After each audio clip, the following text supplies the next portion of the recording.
শুভেন্দু আমার 15 বছরের বন্ধু, ঠিক আছে। শুভেন্দুর সঙ্গে ভোটের আগে নিয়মিত কথা হয়েছে, তো তারপরেও তো শুভেন্দুর বিরুদ্ধেই প্রচার করেছে, তাতে ঘাবড়ে যাওয়ার কি হয়েছে? না, দলবদল তো একটা রাজনীতির এখন একটা অঙ্গ হয়ে দাঁড়িয়েছে। দলবদল তো চিরকাল ছিল, তা কি হয়েছে তাতে? আপনার ক্ষেত্রে হলে সেটা দলবদল করার তারা দলবদল করেছে, যাদের করার না তারা করেনি, অসুবিধার কি আছে? আপনি কি একটা মাঝপথে বিশ্বাসী? সিপিএম এর বিশ্বাসী? আমি এসেছিলাম বিধানসভায় টিকিট কাটতে, ট্রেনের টিকিট কাটতে, এই যে কমেডি ট্রেনের টিকিট, এই যে ট্রেনের টিকিট কাটতে এসেছিলাম। এসে শুনলাম শুভেন্দু আছে। আমার আরেক বন্ধু, আমার ভাই শিলিগুড়ি রেমেলে শঙ্কর ঘোষ আমায় বললো, দাদা আছে, তুমি দেখা করে আসো।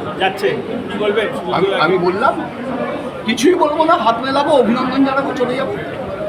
বলার কি আছে? ওর সাথে তোমার নিয়মিত কথা হয়, নতুন করে আজকে কি বলতে হবে? কেনই বা বলতে হবে?